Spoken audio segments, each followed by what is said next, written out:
자, 사사기 17장부터입니다. 여러분, 가나안 땅에 이스라엘 민족이 들어와서부터 정말 계속해서 반복해서 하나님의 마음을 어렵게 했다는 것 우리가 한번 기억해 볼 필요가 있습니다. 더더군다나 이 하나님의 마음을 아프게 했던 것은 시내산에서부터 시작이에요.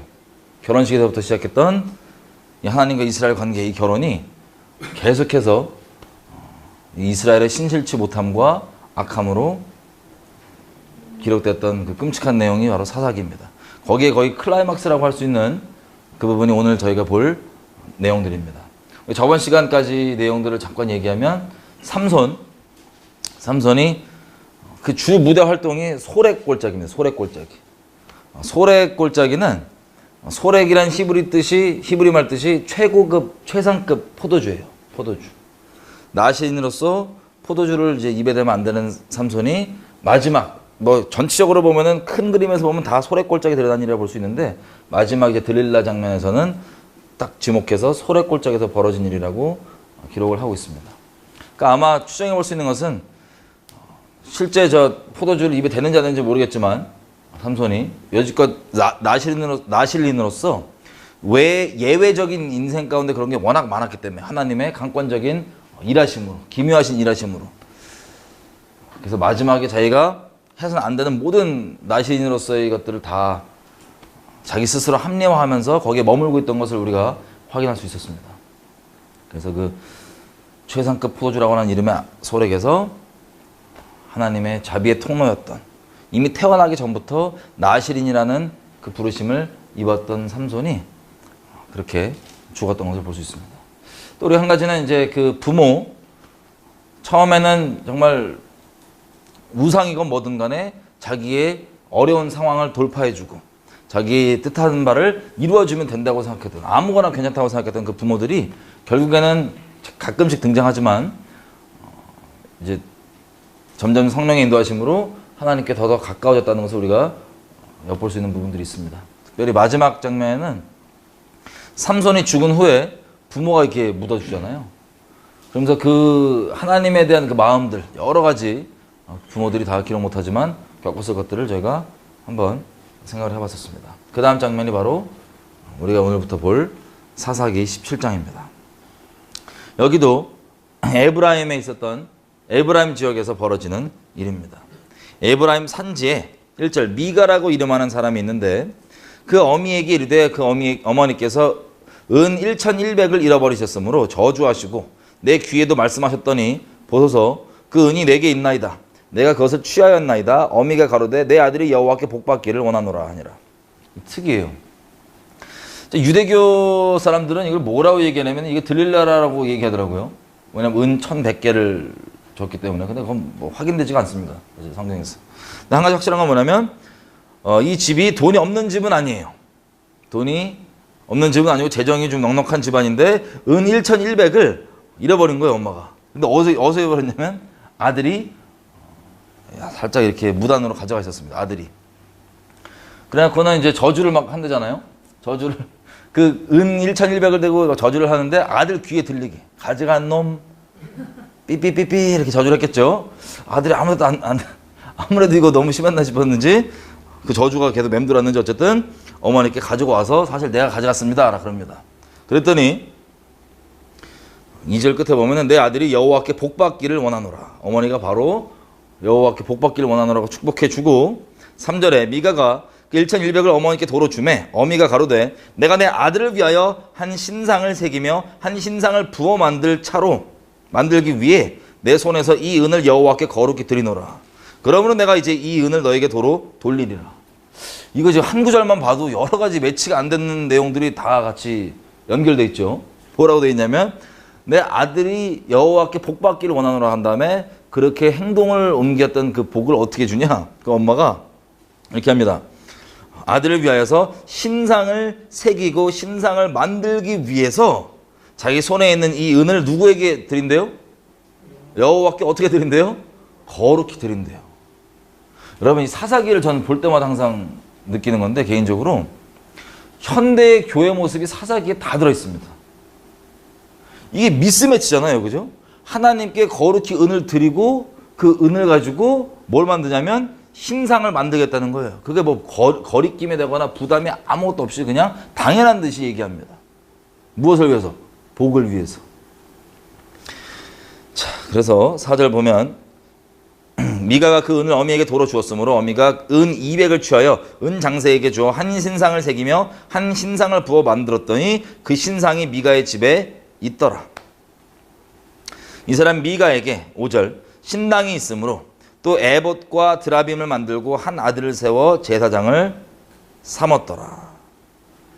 자, 이 집안이 보니까 지금 이 은을 가지고 또 신상을 또 만들었는데 그 외에도 미가는 자기의 신당이 따로 있고 그 신당에 에봇과 드라빔이래. 드라빔. 여러분 드라빔 뭔지 아시죠? 기억나시죠? 우리 창세기에 보면 저 라반에게서 훔쳐갖고 라헬이 숨겼던 그 드라빔입니다. 그게 결국에는 그 우상을 숨기고 있고 가지고 있다가 딸 다나가 강간당하고 세겜에서 그 끔찍한 일을 겪은 후에야 여호와께 진정 돌아갈 때 다 우상 버리라고 그럴 때 그때 다 버렸던 그 드라빔. 자, 그 드라빔을 누가 가지고 이런 것들이거든요. 드라빔의 주요 목적이 뭐냐면 가족 수호신이에요. 이게 있어야 우리 가족들을 보호한다. 이렇게 저렇게. 자, 이게 가족 수호신인데 지네가 만드는 겁니다. 이렇게. 가족 수호신과 에봇은 뭐냐면 제사장이 입는 옷이에요. 에봇과 드라빔. 우리 기드온 때만 보더라도 아니 에봇을 제사장이 입으면 되지. 그거를 금을 가지고 에봇을 만들어서 이스라엘 백성으로 하여금 음란히 섬기도록 했죠. 그러니까 이게 이미 기드온이 아무리 사사였어도 이 기본적인 마인드 있죠. 이스라엘 사람들 전체. 완전 말씀을 잃어버리고 종교의 껍데기만 남아있어갖고 이것이 전부 다 뭐를 추구하는 거로 바뀌었냐면 복을 추구하고 자기 욕심을 추구하는 거로 바뀌어 있는 상태인 거예요. 그냥. 그것을 위해서 잔뜩. 거기다가 무서운 게 자, 에봇과 드라빔이 이게 세트로 있다는 것 자체도 충격적인데, 그죠? 이 드라빔과 에봇을 자기 신당에 두고 만들었는데, 다시 얘기하면 이스라엘 백성이 하나님을 어떻게 섬겼다는 거예요? 혼합적으로 섬겼다는 거예요.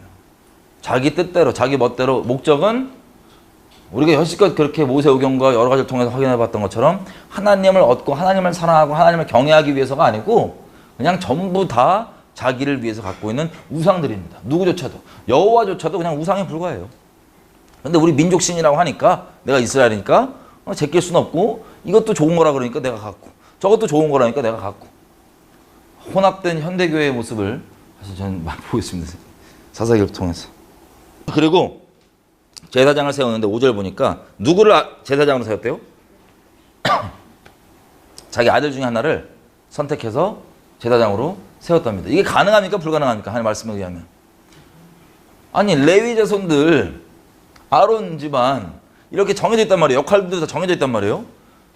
근데 그냥 자기 아들 중에 하나를 잡아가지고 제사장으로 삼은 거예요. 왜 삼았을까요?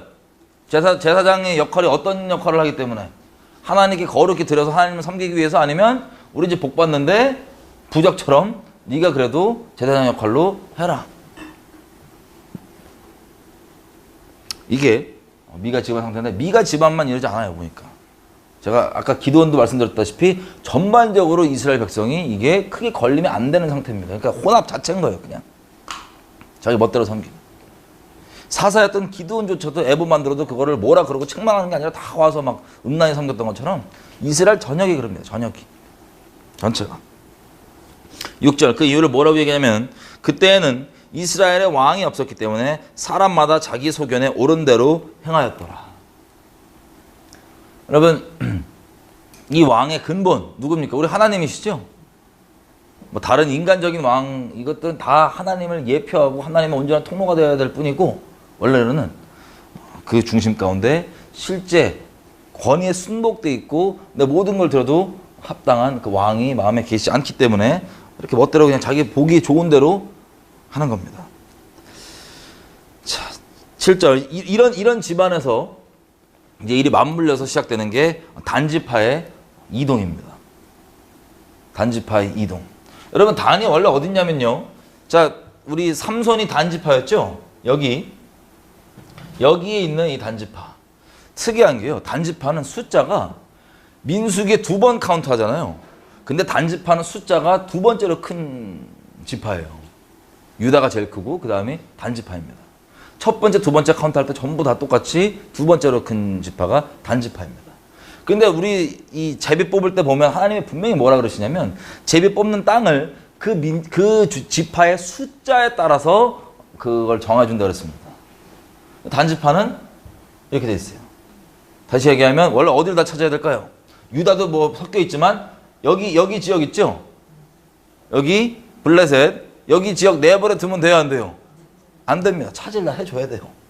그런데 여기를 내버려 두고 이게 계속해서 다른 민족들이 이 누룩처럼 퍼져 있는 애들도 있지만 크게 뭉쳐 있는 덩어리로는 이 블레셋이 계속해서 언제까지 바벨론이 완전히 박살날 때까지 블레셋은 계속해서 가시 역할을 합니다. 이스라엘에게.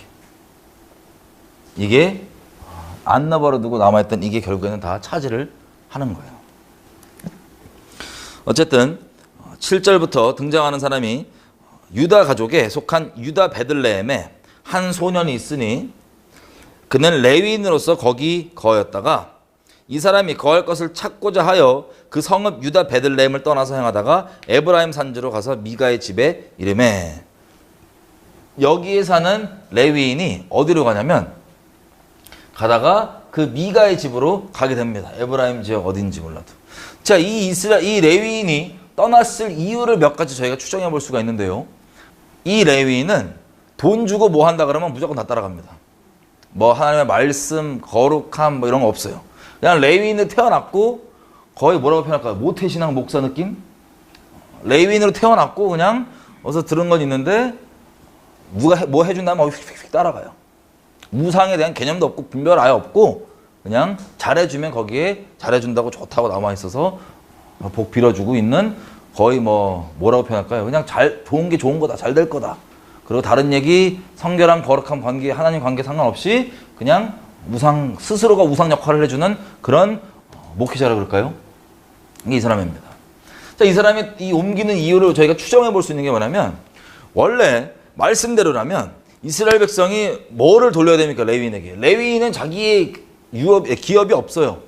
기업이 없고 주된 이제 그 수익이라 그럴까요? 먹고 사는 문제로 얘기하면 수익이 이스라엘 백성들이 11조를 주는 겁니다.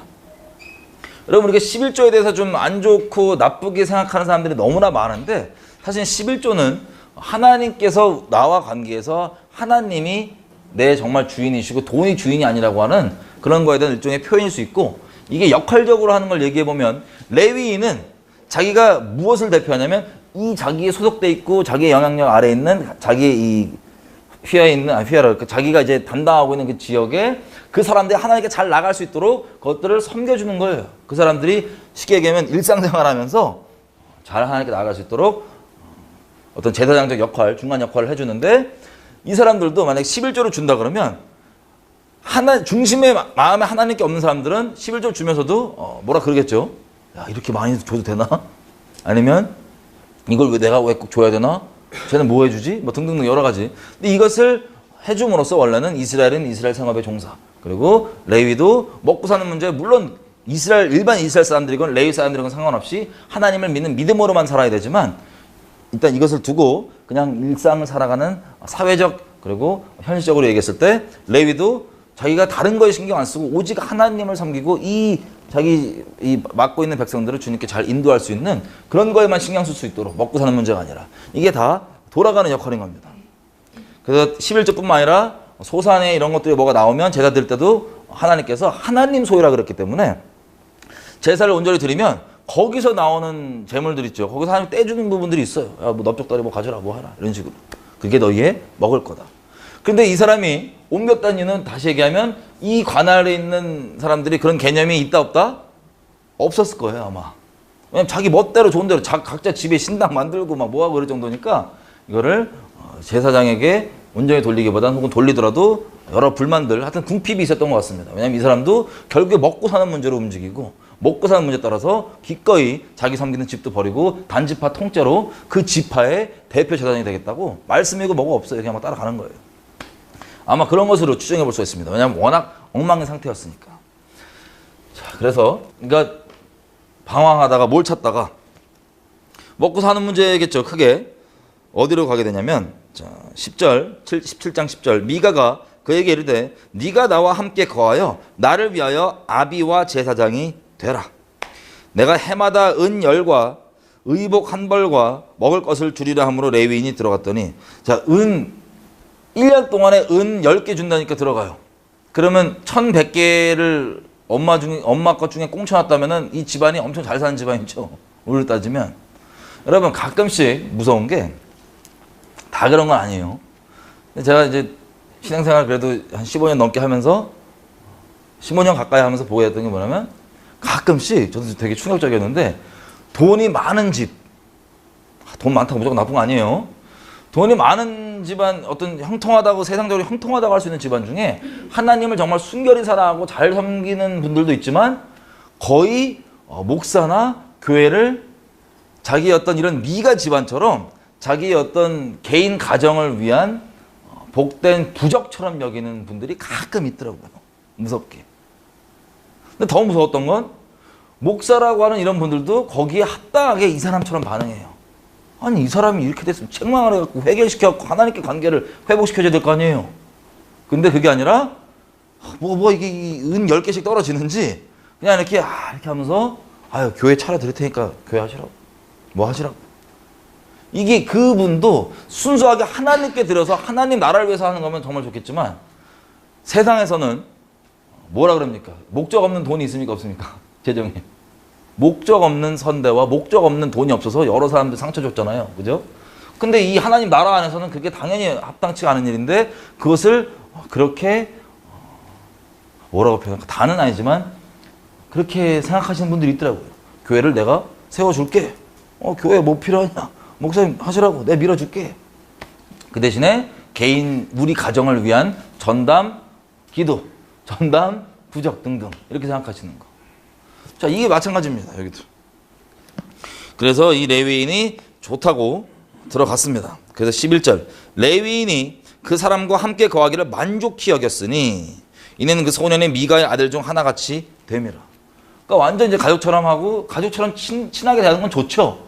근데 레위인이 그런 그 집안에서 아예 동화가 돼서 잘 있었습니다. 자, 아들처럼 여김 받았음에도 불구하고 나중에 제가 다시 말씀드리지만 단지파가 이 레위인을 야, 이 집안 하지 말고 우리 지파 전체 레위인으로 와라. 그랬더니 좋다고 버리고 갑니다. 아들처럼 선대받았는데도 불구하고. 그러니까 레위인도 중심이 다른 데 있는 게 아니고 레위인이라는 직분 자체를 다 거룩히 여기거든요. 여기 보면은. 왜? 그 본질을 모르고 껍데기만 하는 기복적 신앙에 완전 절여져 있어갖고 이스라엘 자체가 레위인이라 그러면 단지파도 얘를 왜 데리고 가냐? 여기 데리고 있으면 복 있을 것 같은 거예요. 부적처럼. 레위인 자체가. 야 우리 집안에 목사 있잖아. 야 우리 집안에 뭐 전담 뭐 누구 있잖아. 이거예요. 부적. 레위인도 그것을 좋게 여기고.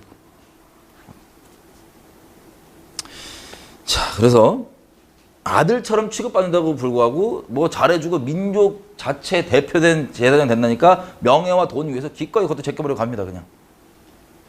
얼마나 자기를 부적처럼 여기고 선대하고 좋게 여기는지를 다 알고서도. 자 12절 참, 단어가 참 부담스러운데요. 미가가 레위인을 거룩히 구별하며 소년이 미가의 제사장이 되어 그 집에 거한지라. 지금 얘네가 쓰는 단어를 보면요. 우상 만들기 위해서 하나님께 드리는 돈도 거룩히 드린대요. 이것도 거룩히 드렸대요. 여러분 하나님께서 우리가 헌금을 하건 뭐라든 간에 헌금뿐만 아니라 그 돈에는 재물에는요. 사람 마음이 들어있습니다. 예수님이 그러시죠. 그 재물 있는 곳에 사람의 마음이 함께 있다고. 그럼 내가 정말 중심이 어딘지를 확인하면은 내가 돈을 어디 쓰는지를 확인하면 내 중심이 확인될 수 있습니다. 근데 자 보세요. 이 돈을 이렇게 주는데 헌금을 할 때요. 자원하는 심령으로 주는 겁니다. 어떤 고백이냐면 내게 주신 것도 여호와시니 취하신 것도 여호와시고 우리가 안식일로도 표현되지만 하나님 나는 먹고 사는 거에 매이지 않고 하나님이 나의 공급자임을 압니다. 라는 믿음의 고백들이에요. 거기 담겨있는 게. 그리고 하나님께서 요즘 같은 경우는 이제 뭐 제사를 우리가 직접 드리는 건 아니니까 하나님께 나아가는 그런 어떤 마음의 표현 등등 여러 가지로 표현될 수 있습니다. 근데 이것을 마지못해서 해야 돼요? 아니면 자원하는 심령으로 해야 돼요? 아니 없으면 안 하면 되잖아. 하나님 무슨 뭐 양을 정해놓은 것도 아니고 그죠? 아니면 마음을 드리는 게 목적이에요. 금액을 주는 게 목적이 아니고 마음을 드리는 게 목적이에요. 거기에 내 마음에 담겨있기 때문에. 근데 중요한 건 하나님 항상 뭘 받으시냐면 그 돈 액수나 얼마나 이런 걸 받으시는 게 아니고 자원하는 심령이냐를 보시는, 마음을 받으시는 거예요. 우리 하나님 돈이 필요하신 분이 아니에요. 이분은 돈이 필요하신 분이 아니에요. 모든 만물이 다 자기 거예요. 모든 만물이. 제가 슬픈 게 어르신들 중에 가끔씩 전도를 하면 이렇게 얘기하시는 분도 있어요. 다 돈으로 하는 거 아니냐고. 어? 다 돈으로 하는 거 아니냐고. 교회건 뭐건 뭐 다 뭐. 아, 슬픈 거예요. 이분과 얘기를 쭉 해보면 다는 아니지만 상당수는 여지껏 제 경험으로는 목사건 뭐건 자기가 경험해봤더니 다 돈 바라더라 이거야. 다 돈. 뭘 해도 뭐 하나님의 일을 한다고 해도 돈이 없지 않냐고. 뭐가 안 되지 않냐고. 여러분 제가 한 단적인 예로도 여러 가지 질문을 좀 받는 것 중에 하나도 이거예요. 여러분 선교를 만약에 나가야 돼요. 하나님께서 선교를 부르셨어요. 그러면 여러분의 걸리게 하는 돌이 뭡니까? 부르신 곳으로 순종하고 나가면 되죠. 그죠? 근데 딱 먼저 생각하는 게 뭐냐면 돈 없다. 돈 없으면 선교 안 돼요? 돈으로 하는 거예요, 선교? 대부분 다 아유 뭐 설교는 그렇게 하고 말은 그렇게 해도 다 돈 말한다. 돈 없이 안 되지 않냐? 그러면서 코웃음 치고 비웃어요. 기독 신앙 자체에 대해서 전도를 하면 하나님에 대해서. 슬프게도 이런 애들이 이렇게 만들어 놓은 거예요. 이런 레위인들이 서로 피차 우상과 우상이 맞물려 갖고 시너지를 이루는 조합. 너는 우상을 바라냐? 내가 제공해 줄게. 너 그 축복 바라냐? 내가 그렇게 밀어 줄게. 그리고 이것이 전혀 부끄럽지도 않고 당연한 듯이 세팅되어 있는 이 상태가 지금 이스라엘 상태입니다. 어찌 보면 지금 우리 상태일 수도 있어요. 신앙 자체.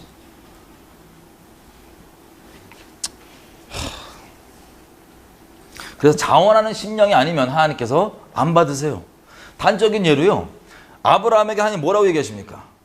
창세기 15장에 보면 나중 일을 얘기하시면서 너희 자손들이 4대가 종살이 하다가 나중에 애굽에서 나아갈 때 내가 금과 은을 그들에게 주겠다고까지 얘기합니다. 그리고 실제 나아갈 때 어떻게 돼요? 출애굽 실제 할 때 금과 은을 받죠? 하나님 은혜로 받은 거예요. 종인데. 이 다 금과 은 다 하나님 거거든요. 하나님 주권이거든요. 그래서 그냥 옮긴 거예요. 저 이스라엘 백성한테. 이스라엘 백성이 나가서 이걸 어디다 쓰겠어요? 광야에서. 쓸 데가 어디 있어요? 이걸 광야에서. 겪어보니까 이거 필요 없고 하나님밖에 필요 없는 거예요. 그래서 하나님과 믿음으로 돌아가면서 그 문이 얼마나 쓸데없다는 걸 이스라엘 백성들을 체험적으로 알았을까요? 몰랐을까요? 알았겠죠. 자, 언약을 맺고 시내산에서 하나님께서 모세에게 율법을 쫙 주시면서 성막 만들 때 어떻게 만들지를 쫙 얘기를 해줍니다. 이렇게 만들고 저렇게 만들고 이때는 재질을 이걸 쓰고 금을 입히고 뭐라고 쫙 얘기합니다. 그때 이걸 얘기하고 뭘 얘기하냐면 이스라엘 백성에게 니네가 자원하는 마음으로 이걸 내라 그래요. 자원하는 마음으로. 근데 자원하는 마음이 아니면 하나님 받으세요, 못 받으세요? 많이 내냐 적게 내냐가 안 중요하다니까요. 아예 안 내도 되는데 마음이, 왜냐면 진짜 제사를 들 때도 야 능력이 안 되면 비둘기 한 마리 갖고 못 꺾어라 하나 앞에 제사를. 이 자체가 이 껍데기 포맷이 중요한 게 아니에요. 그 마음이 중요한데 자원하는 심령 아니면 주님이 안 받으세요. 마지 못해도 내는데 내가 이만큼 냈으니까 상관없어요. 적은 이 두렙돈 과부가 이거 진짜 액수로 따지면요. 돈 많은 사람이 봤을 때 두렙돈 거 아무것도 아니에요. 우리 지금 따지면 뭐 2,000원 헌금 낸 거예요. 근데 하나님 이건 이 사람 다 낸 거라고. 마음을 다 드린 거라고. 액수가 아니야. 마음이. 근데 자원하는 심령으로 이걸 내라 그랬더니 여러분 이걸 내라 그러면 어떤 마음이 들까요? 하나님께 온전히 있으면 어떤 걸 알면 하나님에 대한 분명한 믿음. 모든 것 주관자 하나님이시고 이분이 뭐 필요하신 분이 필요하셔서 나한테 뭐 헌금 내라 나한테 이거 자원하는 심령을 내라는 게 아니고 내게 마음을 나누고 싶으셔서 그렇구나. 내가 마음이 이게 소중한 게 아니라 하나님 소중한 걸 잊지 않게 해주기 위해서 이렇게 해주시는 거구나. 그렇게 해서 요구를 합니다. 그러니까 한마디로 자기랑 같이 거할 신방을 네 마음을 함께 같이 나누면서 만들자는 거예요. 그 성막을. 여러분 에베소서에 뭐라고 돼 있어요? 성전이 우리가 성전이죠. 그리고 지어져 간다고 돼 있죠. 이게 우리 평생일 수 있습니다. 어떤 사람에게 재물이 아니라 다른 걸 수 있어요. 자기 마음에서 소중한 것이 가장.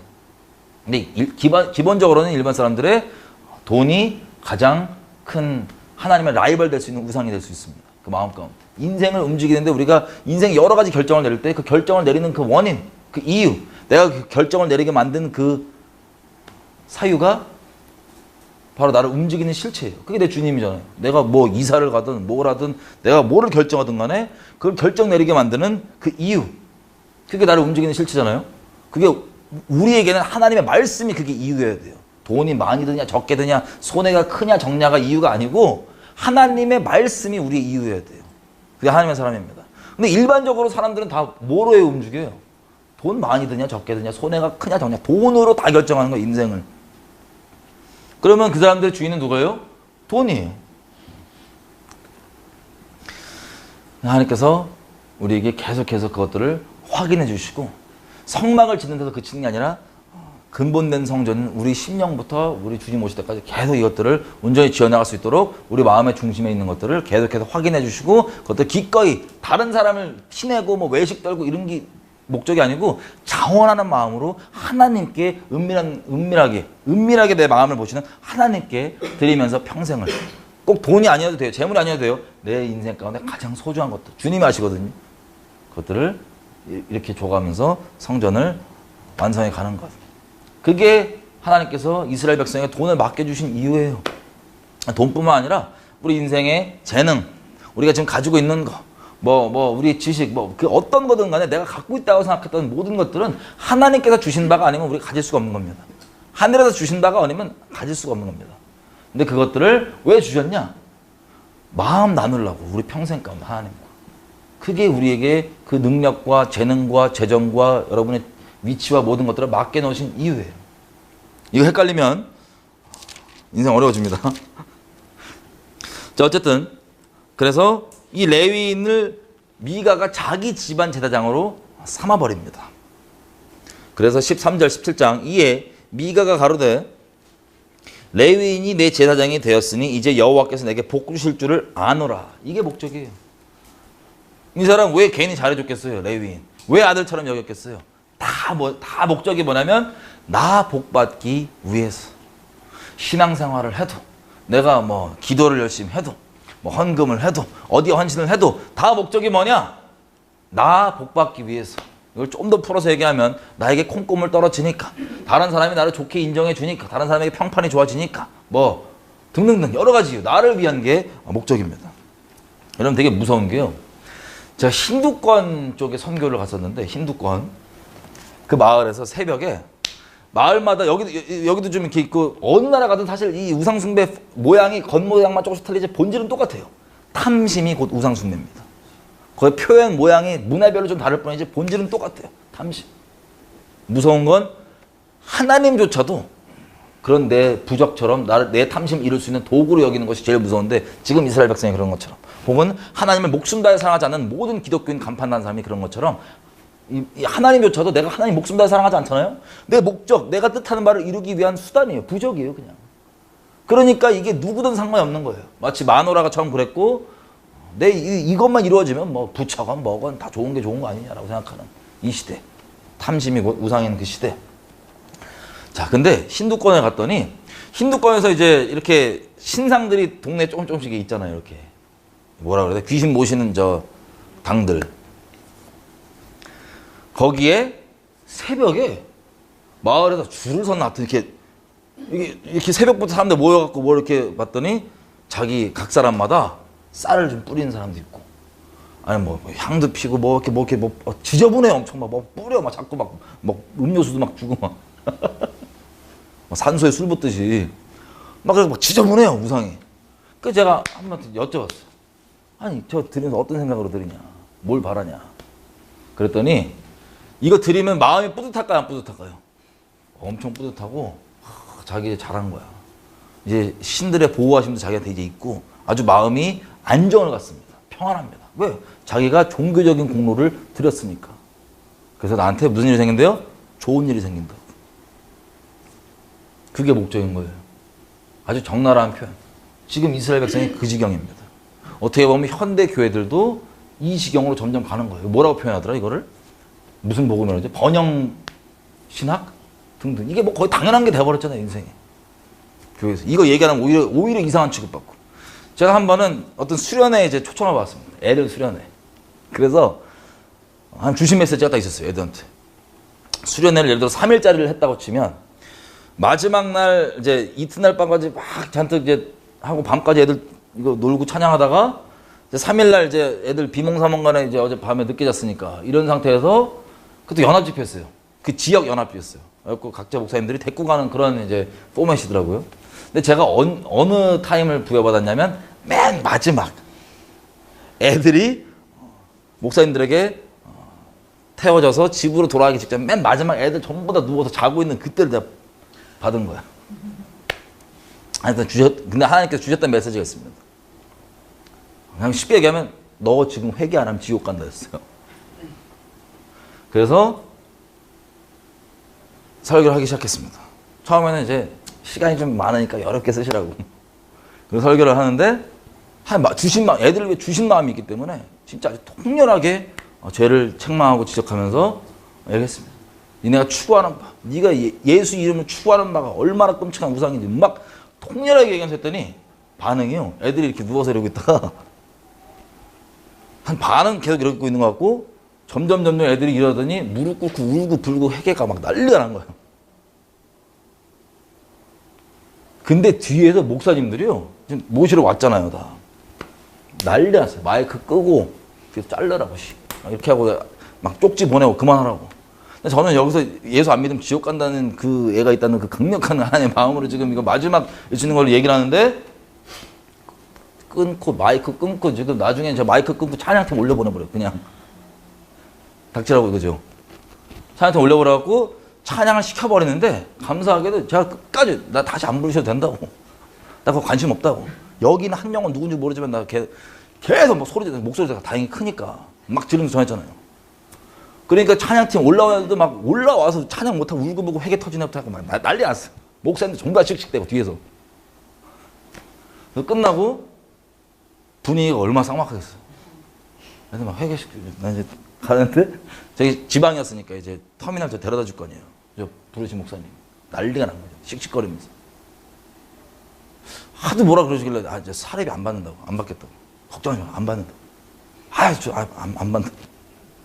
근데 막 뭐라 그러지 그랬어요. 아니 목사님 제가 지금 오늘 나가서 얘기했던 한 얘기 중에 혹시 성경적이지 않거나 진리가 아닌 것들이 있었나요? 그렇게 화나실? 근데 목사님이 아니 그건 아닌데 그건 아닌데 우리가 지금 수련회 동안 해놓은 얘기 전부 다 반대로 얘기하잖아. 그럼 여지껏 뭘 가르쳤단 소리야 수련회에서. 뭘 가르쳤냐? 너 비전 품어라. 너 잘 될 거다. 너 꿈 크게 가져라. 너 목적 지향으로 가라. 그게 세상과 다를 바가 전혀 없잖아요. 그러면 애들 세상은 우리 종으로 만들려고. 태어나면 뭐 시키냐? 우리 태어나면요 어떤 목적 어떤 거 성취 안 하면 우리 역할적으로 뭐 안 하면 아무짝에 쓸모없는 인간처럼 그렇게 계속 주입해 왔어요. 심지어 우리 부모님들조차도. 왜 잘 모르니까. 그게 당연한 거로 여겨지니까. 그래서 하나님 안에서도 계속해서 뭘 보여냐면 거의 무슨 세상 방법으로 귀신들이 사람 조련하듯이 있죠. 짐승 조련하듯이 목적 여기 있으니까 목적을 위해 열심히 힘을 내. 기도 열심히 해. 너 업그레이드해. 기름 부음 세져. 뭐해. 이거 계속 조련해 오니까 그게 또 당연한 줄 알고 평생 신앙생활 그렇게 하다가 하나님께서 이거 아니라고 조명해 줬더니 갈등한 친구들도 있어요. 우리 주변에도 자기가 평생 추구했던 이게 아니구나. 이게 우상이었구나. 그 다음에 오는 이 갭이 뭐냐? 공허한 거예요. 그럼 나 뭐 하고 살아야 되지? 나 뭐 하지? 여기 상담을 오래전부터 받아왔습니다. 이런 내용들의 상담. 그럼 난 오히려 평생을 예수님 안에 밖에 있을 때부터 그리고 안에 있을 때까지 똑같은 목적으로 세상과 똑같은 목적으로 나는 역할 이거 해야 되고 목적 이거 추구해야 되고 이거 목적성을 갖고 이렇게 열심을 내야 되고 이거에 평생 매워서 미친 듯이 달려오다가 하나님이 그거 아니라고 딱 조명해 주니까 붕 뜬 거예요. 허무해. 죽고 싶어. 나 왜 살지? 여러분 우리 애기들 키울 때 기억나시죠? 애기들 이제 어르신들 다 섞여 있지만 지금 애기 키우는 분들도 있고 완전 애기 때 한번 생각해보세요. 애기 키울 때 여러분 자녀들 얘가 언제 참 얘 존재가 그냥 너무 좋은데 언제 또 기분 좋아요? 얘가 그냥 나 보고 한번 웃어주잖아요? 그럼 나도 기분 너무 좋아. 얘한테 넌 커서 인마 역할을 이걸 해줘야 돼 저걸 해줘야 돼. 이거는 본인 스스로가 우상이 갖고 계신 우상에 묶여 있으신 부모님들, 어머님들 이런 분들이 거의 애들 아바타로 자기 탐심의 아바타로 딱 만들어갖고 완전 조련해갖고 가는 거랑 똑같은데 그런 게 아니라 정상적인 부모라면 우상에 매여 있지 않는 부모라면 자기가 애를 딱 봤을 때 애가 뭘 해서가 아니고 넌 커서 이걸 할 거니까 이게 아니라 애가 그냥 나를 보고 기뻐했다 나를 웃었다 그럼 그냥 껌뻑 줄 거예요. 죄인인 우리도 그래요. 하나님과 우리랑 영원히 살 거 아니에요. 그죠? 그럼 영생에 우리가 들어가면 그때부터는 여러분이 평생 목적을 가지고 살다 쳐봐요. 열심히 어떤 걸 뭐 이루려고. 근데 영생에 들어가면 그 목적 어떻게 돼요? 그럼 그때부터 이제 우울증으로 살 거야 이렇게? 아, 나 여지껏 뭐 하고 있지? 영원토록 우리가 존재하는 존재인데 하나님 만드신 이유가 뭔지 아세요? 여호와를 기뻐하는 것이 우리의 힘이니라. 그분을 기뻐하는 것을 우리가 그냥 기뻐하는 게 아니라 그분이 더 기뻐하세요. 왜? 애가 뭘 해서가 아니고 나 보고 그냥 웃어주면 그게 끝이야. 죄인인 우리도 너무 좋아요. 근데 하나님께서 우리를 만드신 이유가 뭐냐? 이 세상에서 거짓말하는 것처럼 너 목적 이거 달성 안 하면 넌 안 돼. 이런 게 목적이 아니에요. 우리 만드신 이유가 하나님과 계속해서 그렇게 하나님 기뻐하고 하나님 사랑하도록 그게 우리 영원한 존재로 지음받은 우리의 영원한 존재 이유입니다. 어떤 특정 목적이 아니라. 그래서 날마다 순간 하루 그리고 주어지는 그 상황을 하나님과 감사하면서 마음 나누면서 살아가는 것이 더 이상 아무렇지도 않은 것. 왜? 내 인생 주님께 달려있고 주님이 인도하실 거고 나 다른 목적 따라가는 게 아니고 하나님 안에서 그렇게 하나님을 기뻐하고 하나님과 마음 나누면서 영생의 그 존재 그 이유 그대로 살아가는 것. 이게 처음에는 교리로는 알겠는데 붕 뜨고 어려울 수 있어요. 왜? 그래 본 적이 세상에서 평생 그렇게 살라고 얘기해 본 적이 없고 그러면 인생 끝장날 것 같으니까. 그렇게 가르쳐 왔으니까 세상도 부모도 교회도 엄청난 우상. 여러분 이게 단번에 바뀌고 약간 좀 시간이 걸릴 수 있습니다. 혹시 이것 때문에 혼란스러우신 분들 난 누군가 여긴 어딘가 이러고 막 있으신 분들 이게 머리로는 알겠어도 워낙 우리가 뼛속부터 DNA가 완전 죄성으로 종의형으로 귀신이 우리를 사육시키려고 세상으로부터 그렇게 완전하게 아기 때부터 만들어 왔기 때문에 그게 너무 배겨져 있어서 이거 벗겨지면 완전 멍할 수도 있어요. 근데 걱정하지 마십시오. 시간이 좀 걸리지만 우리의 존재 목적 잊지 마시고 우리 아기도 우리 보고 기뻐하는 걸로 우리 만족하죠. 이게 너무 좋잖아요. 하나님도 그러세요. 이분 능력이 크신 분이시고 이분이 전능하신 분이신데 우리 아버지시고 우리를 기뻐하시는 분, 우리가 그분을 기뻐하는 것을 기뻐하시는 분. 이게 사실은 어떻게 그렇게 사냐 우울하다가 아니고 너무 감사한 일인 거예요. 사실은. 이렇게 혹시 지금 너무 인생에 붕 뜨셔갖고 이렇게 혼란스러우신 분 있다면 좀 하나님 앞에 그 마음을 붙잡고 기다리십시오. 이게 DNA 체인지가 좀 필요할 수도 있어요. 시간이. 어쨌든 이런 상태의 목적 추구, 자기 탐심 추구 이게 당연한 게 돼버린 부끄럽지도 않아요. 드라빔과 에봇에 섞여 있는 것도 여호와와 뭐 다른 신들이 섞여 있는 것도 부끄럽지 않아요. 뭐든 내 목적 이루어지면 되니까. 그래서 이것을 위해서 뭘 동원합니까? 별의별 말씀이 아니라 별의별 무슨 내적 치유부터 시작하고 인본주의 세상에 있는 온갖 것 다 끌어와가지고 이렇게 날 개발해서 내가 잘 됐네. 우리는 개발해야 될 존재가 아니에요. 사실은. 나란 존재는 개발해야 될 대상이 아니고 죽여버려야 돼요. 오죽하면 답이 안 나오니까 고쳐갖고 막 개선시켜서 쓰는 게 아니고 얘는 그냥 죽고 새로운 존재가 새 피조물로서 가야 되는 거예요. 하나님을 따라서. 자꾸 우리 개발에 꽂혀있게 만드는 이게 세상 다를 바가 뭐냐고. 스스로도 답 안 나오는. 여러분 최근에도 연예인분들 막 자살하시는 분들 있잖아요. 그분들의 자세한 내막은 다 모르지만 안타까운 건 여러분 특별히 이 세상에서도 그렇지만 연예인들은 남들에게 드러나는 직업이잖아요. 직업상. 그러면 여러 가지가 있는데 기본적으로 사람이 속 내면이 있고 죄성, 우리 존재의 실체 그걸 함부로 남한테 안 보여주고 잘 삽니다. 가면 쓰고 일반적으로. 근데 이거를 연예인들 입장에 되면 직업적으로 어떤 변화가 생기냐면 나 혼자와 다른 사람의 이게 경계선이 기본적인 인간들의 경계선인데 이 죄성을 드러내고 안 드러내는 이게 지경이 넓어져요. 카메라가 있고 없고에 따라 달라지기 때문에 그래서 연예인들의 성격이나 이런 것들이 여러분 뭐 혹시 들으시니 모르지만 어떤 연예인들은 진짜 카메라를 껐을 때 진짜 주변 사람들 막가파로 가는 이런 것들이 다 어떻게 되냐 자기의 죄성을 어느 정도로 공개해야 되는지 물론 이건 십자가에서 죽어야 될 죄성인데 예수님 모른다고 치면 어느 정도로 공개해야 되는지 이 경계가 깨져갖고 카메라 꺼지면 나오는 거예요 그냥 이만큼. 자 근데 이 사람들이 추구하는 바들 중에 여러 가지 이유가 있지만 기본적으로는 유명해지고 싶은 게 커요. 유명해지고 싶은 거. 그게 뭐냐면 찬양받고 싶은 겁니다. 다른 사람이 나를 흠모했으면 좋겠다. 다른 사람이 나를 통해서 하나님을 순결히 사랑하고 하나님을 흠모했으면 좋겠다가 아니고 다른 사람이 나를 흠모했으면 좋겠다. 이게 아이돌이라고 하죠. 우상이 본인 스스로가 우상이 되는 거예요. 나를 경배하라. 나를 흠모하라. 자 이것을 위해서 이 유명세를 위해서 자기 인생을 바치는 겁니다. 아주 열심히 노력하고 다는 아니지만 어떤 분들은 진짜 하면 안 되는 짓까지 막 포함 무리한 요구가 있을 때도 막 그런 것들이 있을 수 있어요. 그런 것까지 다 뚫어가면서 무엇을 위해서 내 이 목적 유명해지겠다는 목적을 이루기 위해서. 근데 결국엔 이것들을 막 추구하다가 여러분 하나님이 아닌 다른 걸 열심히 추구하면 추구할수록 뭐가 우리에게 올까요? 극심한 공허함이 옵니다. 왜냐하면 우리가 그걸 위해 만들어진 존재가 아니기 때문에. 저희 주변에 이제 애를 낳는 여성분들이 많다 보니까 약간 우울하다고 얘기할까요? 약간 우울한 느낌으로 이렇게 얘기하시는 분들이 있어요. 뭐냐면 역시 여자는 애를 낳으면 몸이 망가져. 역시 여자는 애를 낳으면 몸이 망가져. 여러 가지를 얘기하겠죠. 몸매 뭐 등등등 여러 가지를 얘기하는 거겠죠. 여러분 솔직히 망가져요 안 망가져요? 조금 망가질 수 있어요. 근데 중요한 건 뭐냐면 그러면 어떤 게 더 좋냐? 안 망가지기 위해서 애 낳으면 망가지니까 안 망가지기 위해서 애를 안 낳고 평생 이렇게 숙녀처럼 쭉 산다. 애 안 낳고 무자 애 없이 그게 좋은 거예요? 아니면 약간 망가지더라도 애를 우리가 창세기 처음에 봤죠. 생육하고 번성하라가 하나님의 첫째 계명이에요. 첫 번째 우리에게 주셨던 명령. 너희가 생육하고 번성하고 땅에 충만하라. 애 많이 낳는 소리입니다. 그게 하나님 우리에게 주신 명령입니다. 이게 이 죄성이 이게 죄성으로 지금 틈타갖고 이상하게 막 꼬여갖고 지금 엉망이 되는 거지 세상이.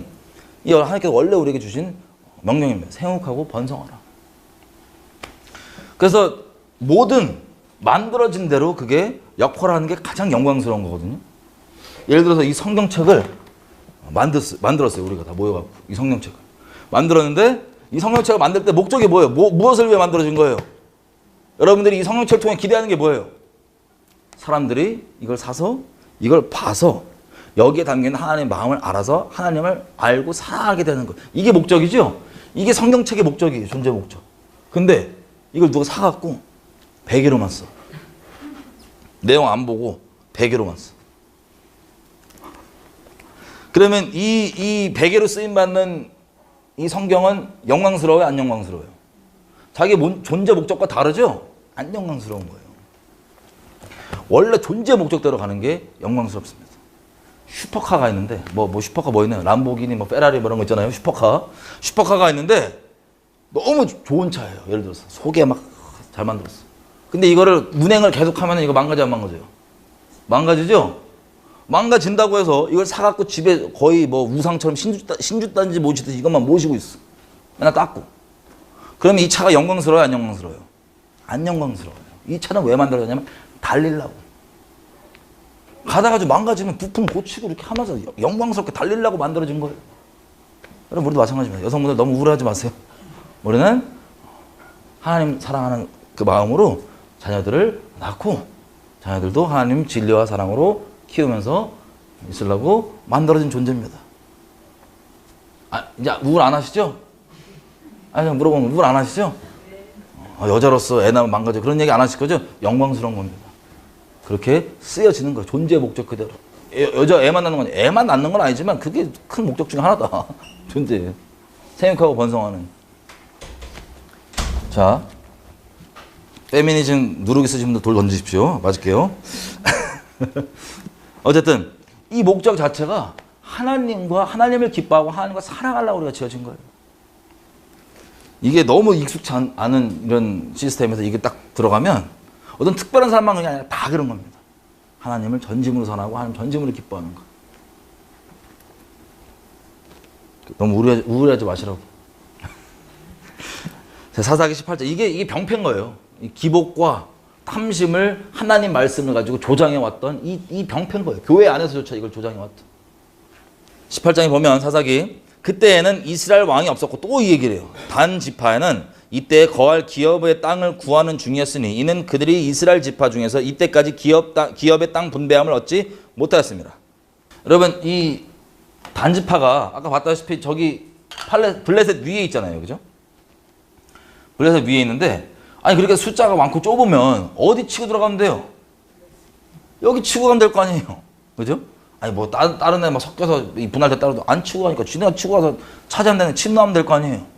근데 얘네가 결론적으로 얘기하면 뭘 하냐면 사람들 뽑아가지고 자기네 이제 어디로 이제 땅을 옮길지를 이제 정하는 겁니다.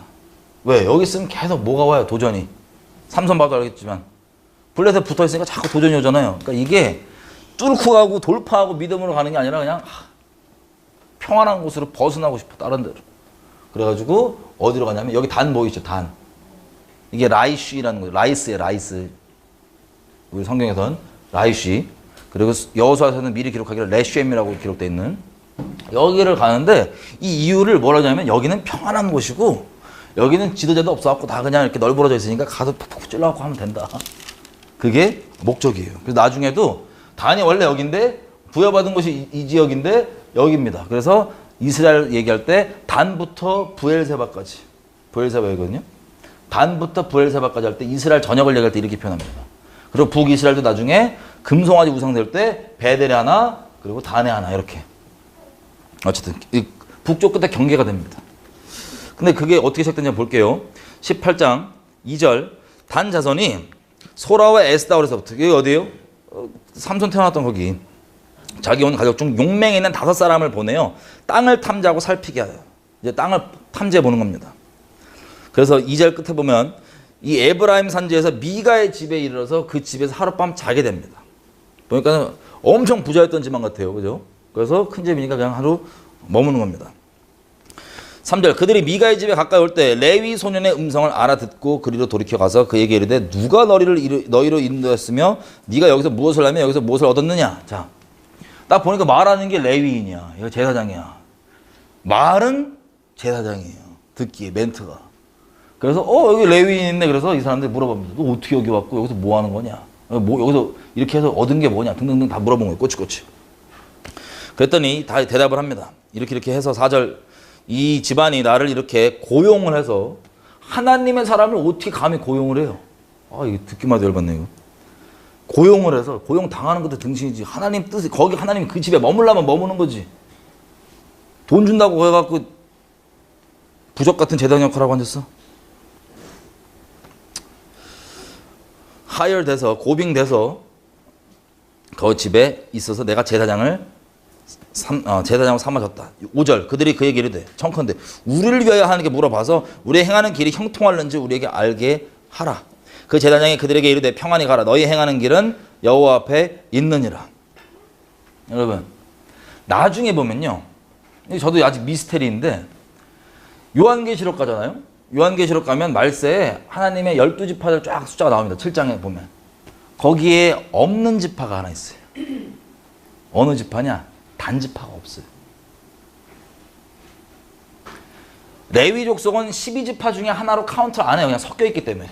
근데 요한계시록 12장에 보면 레위 지파 숫자를 따로 카운트를 합니다. 요한계시록 7장에 보면. 근데 거기에 이스라엘 지파들이 나오는데 누가 없냐면 단지파가 없어요. 에브라임은 그냥 요셉 지파라고 돼 있고 문하세 따로 카운트하니까 단지파가 없어요. 이것 때문에 이단들도 그렇고 별의별 소리 다 합니다. 근데 저도 이유는 모르겠어요.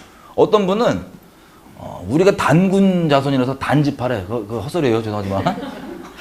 헛소리예요. 단군은요. 박달나무 단자에 임금 군자입니다. 한자로. 그 단이 아니에요. 우리 배달민족이잖아요. 박달민족, 배달민족. 우리 민족의 지도자를 얘기하는 거예요. 포지션을 얘기하는 거예요. 우리 민족의 우두머리, 단군. 단지파 아니에요. 단지파. 뭐 그렇게 추정할 수 있는 몇 가지 우리의 뭐 하나님에 대한 흔적이 민족에 있긴 있는데 그 단지파라는 소리는 아닙니다. 단지파가 아니에요. 근데 어쨌든 단지파가 없어요. 어떻게 되는지 저도 모르겠어요. 이거 뭐 비밀에 감춰져 있는 것 같아요.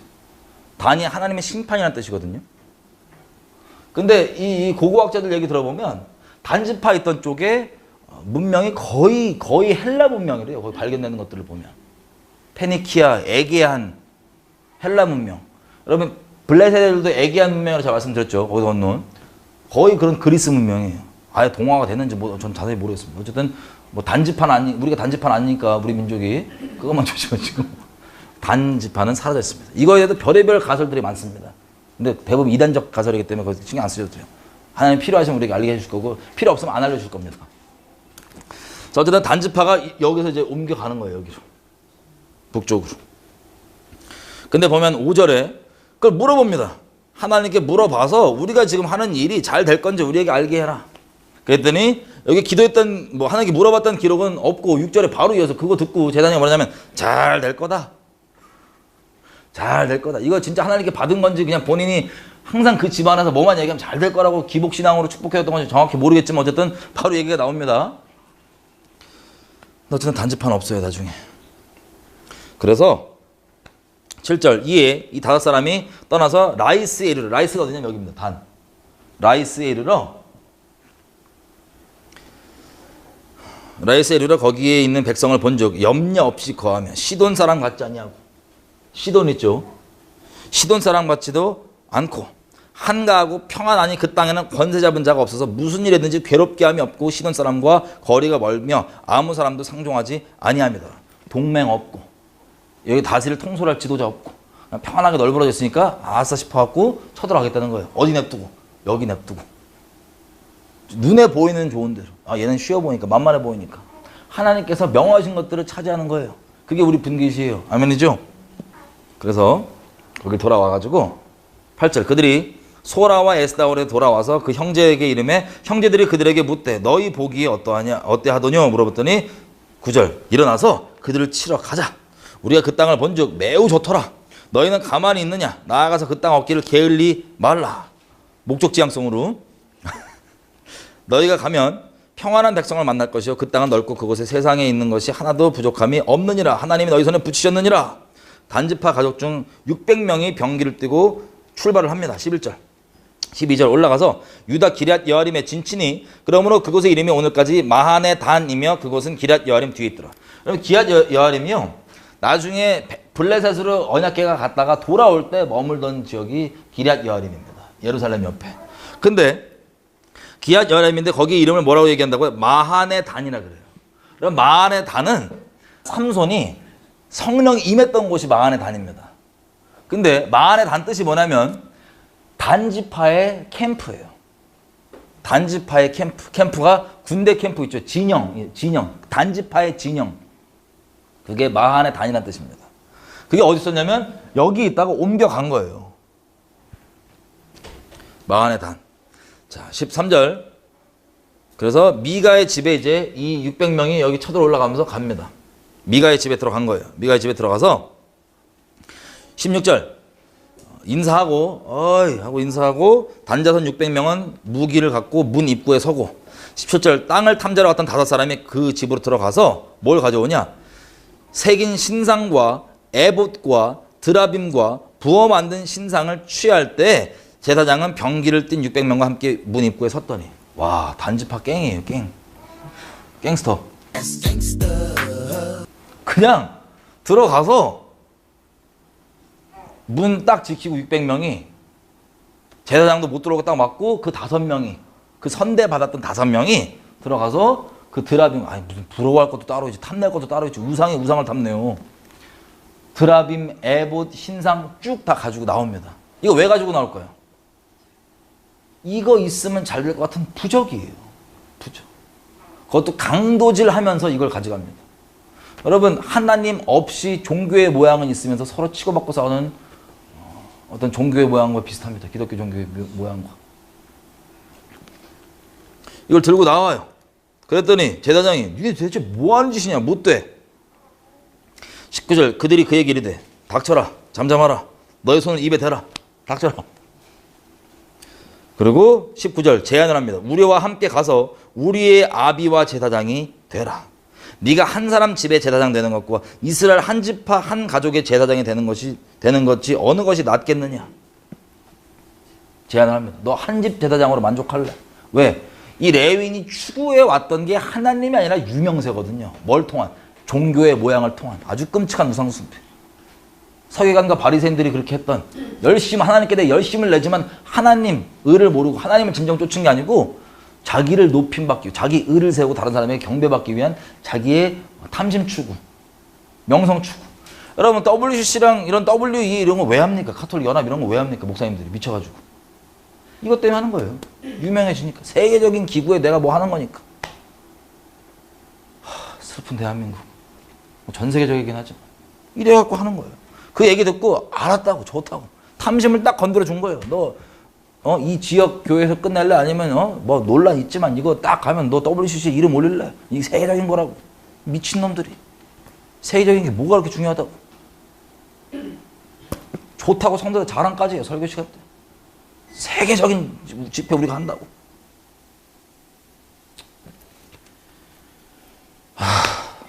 너무 슬프게 진짜. 이것들이 제사장이라고.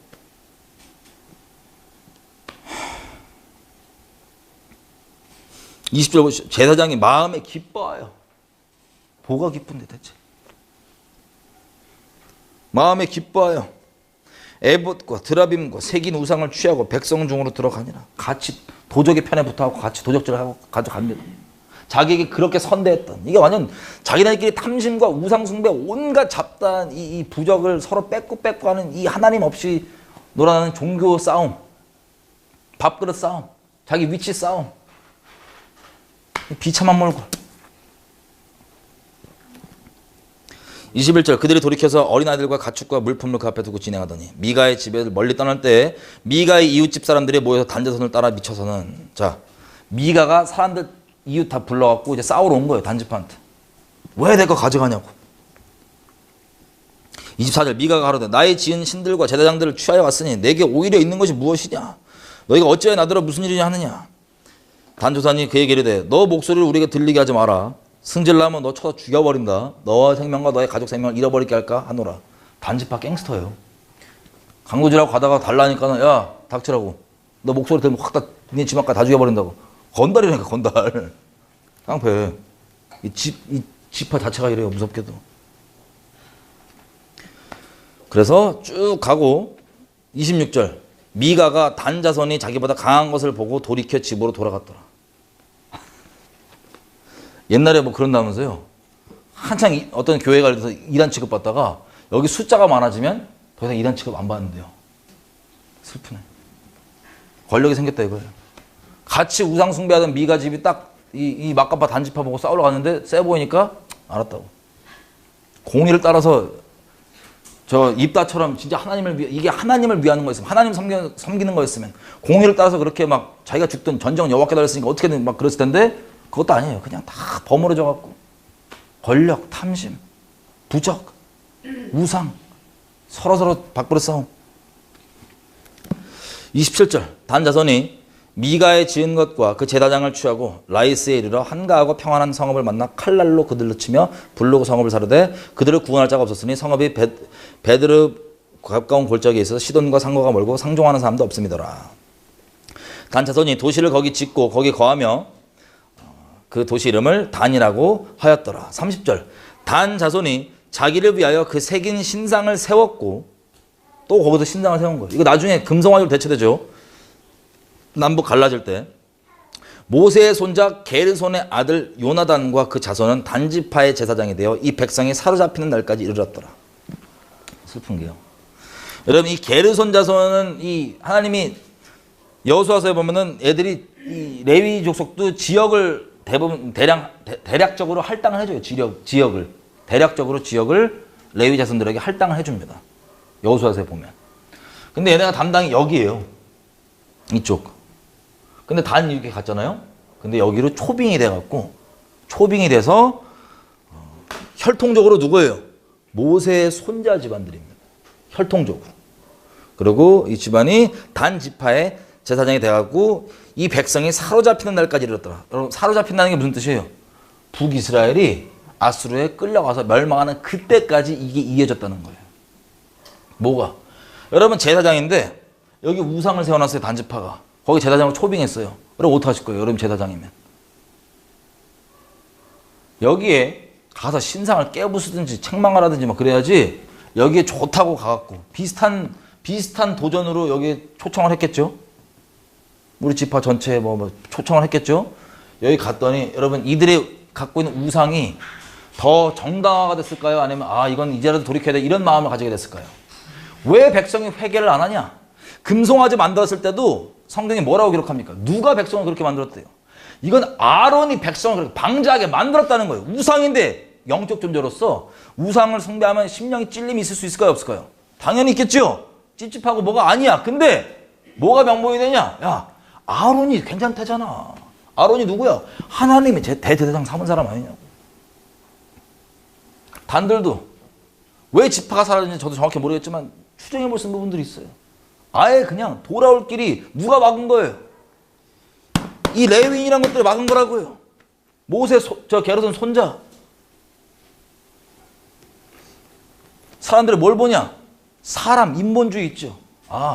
이게 진리인이 아니냐를 따지는 게 아니고 야 저분은 모세의 손자 집안인데 저거 괜찮대잖아. 배교가 이렇게 완성되는 거예요. 지금도 우리 여러분 많이 보셔서 알잖아요. 우리가 객관적으로 보면 끔찍한 짓인데 이거 누가 봐도 이거 미친 우상 귀신 숭배인데 유명한 목사님이 하잖아. 다 가는 거예요. 이름 자체가 심판이라고요. 단지파는. 그렇게 미혹되는 것 자체가 심판입니다. 그냥 사람의 미혹.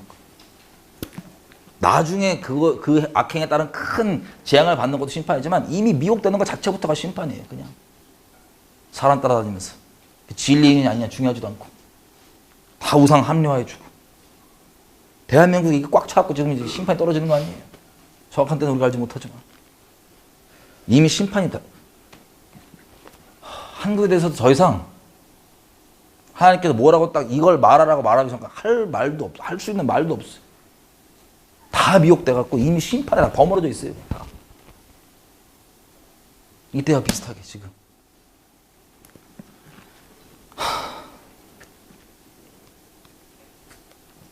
자, 그래서 31절 하나님의 집이 실로에 있을 동안에 미가의 지은 바 새긴 신상이 단 자손에게 있었더라. 이게 단지파의 기록입니다.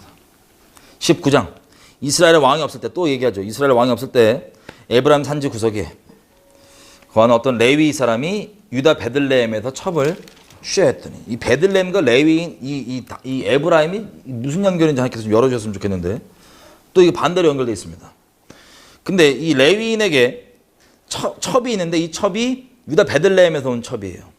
근데 이 첩이 간음을 합니다. 간음을 하고 남편을 떠나가지고 자기 베들레헴 집으로 돌아와서 4개월을 친정에 있었습니다. 그랬더니 그 레위인이 3절 남편이 여자에게 다정히 말하고 그를 데려오고자 하여 하인 하나와 나귀 2피를 데리고 그에게로 가매 그 여자가 그를 인도하여 아비 집으로 들어가니 그 여자의 아비가 그를 보고 환영하니라. 그러겠죠. 자기 딸내미 레위 집에 첩으로 갔는데 이거 간음했다고 지금 도망쳐 왔으니 어떡하나 그러는데 레위인이 공이 없고 뭐 없고 그냥 데리고 데리러 가겠다고 장인어른 이러고 와서 있으니 장인이 좋은 거예요. 그래서 며칠 있어라. 계속 붙잡습니다. 갈라 그래도 며칠만 더 쉬다 가라. 하루만 더 쉬다 가라. 그러고 있다가 계속해서 있다가 5째 날에 드디어 아침에 일찍이 떠나고자 하매 여자의 아비가 7절입니다. 8절입니다. 아비가 청하노니 그대의 기력을 돕고 해가 기울도록 머물라 하므로 두 사람이 함께 먹고 그 사람이 첩과인으로 더불어 일어나 떠나고자 하매 그 첩 장인 여자의 아비가 그에게 이르되 보라 이제 해가 저물어지니 오늘 밤에도 있다가 가라. 내일 가라. 하지만 10절 이 레위인이 더 이상 오래 있으면 안 되겠다 싶어갖고 그날 해가 저물고 있지만 길을 떠납니다. 길을 떠나서 어디로 가냐? 10절 일어나서 여부스 맞은편에 이르렀으니 여부스가 어디예요? 예루살렘입니다. 여부스. 베들레헴이 붙어 있어요. 베들레헴이랑 예루살렘이랑 맞은편에 머물렀으니 여부스는 곧 예루살렘이라. 안장 지운 나귀들과 첩이 그와 함께 하였더라. 그들이 여부스에 가까이 왔을 때 해가 지려하는지라 종이 주인에게 이르되 청컨대 우리가 돌이켜 여부스 사람의 이 도시에 들어가서 쉽시다. 그랬더니 레위인이 하는 말이 이겁니다. 주인이 그에게 이르되 우리가 돌이켜 이스라엘 자손에게 속하지 아니한 외인 이방인의 도시로 들어갈 것이 아니니 기브아로 나아가리라 하고. 여러분 우리가 이거 몇 번 얘기했지만 예루살렘이 완전히 이스라엘 선악에 들어올 때는 언제냐면 사무엘하 5장 6절부터 나오는 다윗이 왕으로 기름 부음 받자마자 바로 쳐들어가서 예루살렘을 취합니다. 영원하신 하나님, 그분이 뭐라고 하냐면 예루살렘은 자기의 수도입니다. 자기의 왕좌가 있는 도시, 지정한 메시아의 도시 예루살렘. 근데 이것을 이스라엘 백성이 내버려 두고 있던 거예요. 자, 우리 사사기 1장에도 보면 유다 족속이 일단 쳐들어갑니다. 그래서 예루살렘 도시를 파괴해요. 근데 하나님 말씀처럼 완전하게 이것을 순종하지 않고 부분적으로 해서 이거 여부수 족속도 다 죽여버리고 끝내야 되는데 내버려 뒀더니 다시 도시를 지은 거예요. 그래서 이 여부수 족속 이 지역은 베냐민 족속의 할당인데 사사기 1장에 보면 1장 21절에 보면 뭐라고 돼 있어요? 베냐민이 이들을 내버려 뒀다고 돼 있어요. 그래서 여부수 족속이 그곳에 계속해서 거한다고. 그래서 이제는 다시 도시까지 세우는 상태입니다. 완전하게 우리 어둠에 붙잡혀 있던 영역들을 파쇄하고 거기를 진리로 채우지 않고 내버려 두면 7 귀신 들어오죠. 예수님 말씀하신 것처럼. 마찬가지로 여기에 그렇게 견고하게 도시로 지금 있는 겁니다. 그래서 이들은 보세요. 판단 기준이 외인, 이방인은 안 가고 누구는 괜찮냐면 이스라엘은 다 괜찮다 이거예요. 이렇게 표현할 수 있습니다. 비기독교인과 기독교인. 비기독교인은 무조건 안 되지만 기독교인은 무조건 된다 라고 생각하는 것. 기독교인이면 무조건 돼요? 예수님 사랑하면 다 형제 자매입니다. 주님 안에서. 예수님 목숨 다해 사랑하면. 스스로 고백하는 종교가 기독교냐 아니냐가 그걸 결정해 주는 거 아니고 예수님을 목숨 다해 사랑하면 다 하나님 안에서 형제 자매입니다. 근데 여기 지금 보니까는 여부수 족속 도시는 안 되겠고 우리 민족한테로 가자. 그래서 기브아로 갑니다. 기브아로 가는데 기브아가 베냐민 속해 있는 거예요. 여기 기브아를 가서 거기 있는데 15절 기브아에서 유숙하려고 그리로 돌이켜 들어가서 도시 거리에 앉았으나 그를 집으로 영접하여 유숙케 하는 자가 없었더라. 여러분, 나그네를 선대하고 사랑하라고 신약이 아니라 구약부터 계속 얘기를 합니다. 나그네를 사랑하라. 자, 어쨌든 중요한 건 뭐냐면 15절에 왜 이렇게 기록이 되어 있냐면 원래 이스라엘 백성들 중에 나그네가 있으면 선대합니까? 내버려 둡니까? 원래 선대하고 집으로 모셔들어요. 영접해요. 나그네를 대접합니다. 히브리서도 뭐라고 되어 있어요? 자기가 알지 못하는 중에 나그네를 대접하다가 천사를 대접하고 만나는 사람들도 있다고 얘기하죠. 히브리서에 보면 마찬가지로 천사를 만나기 위해서가 아니고 그냥 선대하는 것. 아브라함도 그렇고 누가 오면은 막 선대하잖아요. 지금 하나님을 모르는 팔레스타인 지역 있죠. 거기 지역을 제가 관광객들 가는 데 말고 그냥 하나님 인도하심 따라서 그냥 깊은 데 막 들어가잖아요. 걸어서 혼자. 그러면 그 이슬람 하나님 모르는 애들인데도 이 문화가 전달이 돼가지고 알라가 시켰다 이거야. 나그네 잘해주라고. 그래서 저를 영접하고 집으로 데리고 가서 먹이고 입히고 재웁니다. 그럼 집에 뭐 거하는 동안에 복음 전하는 거예요. 자, 원래 이스라엘 원조예요, 이게. 하나님이 그렇게 하라고 했으니까. 그래서 그들을 선대하라고. 근데 이 기브아를 딱 갔는데, 지나가는데 보니까는 외부 사람이면 보통은 기브아 사람들이 온전한 사람들이라면 집으로 모셔 들어야 되는데 내버려 두는 거예요. 신경 안 쓰고. 그러고 있는데 한 노인이 밭에서 일하다가 와가지고 데리고 옵니다. 이 노인은 에브라임 산지 사람인데 기브아에 사는 사람이에요. 자, 데리고 오니까 밤에, 자, 어떻게 됐냐? 밤에 사람들이 옵니다. 신나게 그 노인과 교제하고 밥 먹고 이제 잘라고 누우려고 그러니까 22절 그들이 마음을 즐겁게 할 때 그 도시의 비류들이 양아치들이 킹제임스는 벨리알의 아들들이라고 되어 있는데 어쨌든 히브리 말로 건달 나쁜 놈 그런 뜻입니다. 이놈들이 그 집을 에워싸고 문을 두들기면서 그 집주인에게 말하여 이르되 너희 집에 들어온 사람을 끌어내라. 우리가 그를 남색하리라. 어디서 많이 보던 장면이죠. 소돔과 고모라.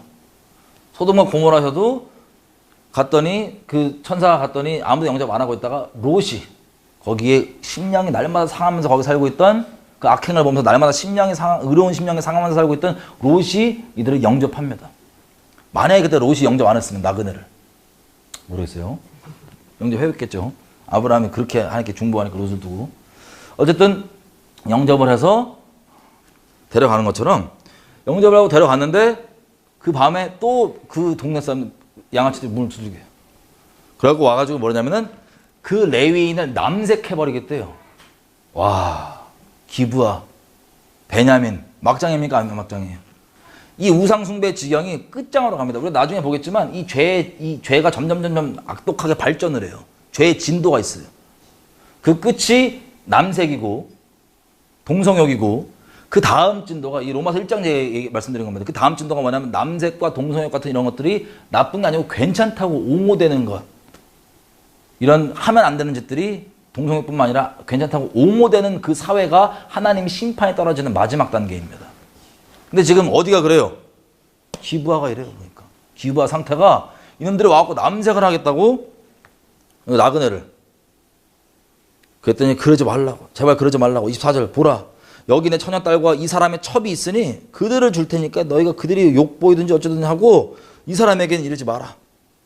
롯과 비슷한 저런 얘기죠. 그래서 25절 무리가 듣지 아니하므로 그 사람이 자기 첩을 무리에게로 붙들어내매 그들이 그에게 행음하여 밤새도록 욕보이다가 새벽 미명에 놓은지라. 동틀 때 그 여인이 그 주인의 우거한 그 사람의 집 문에 이르러 엎드려져 밟기까지 거기 누웠더라.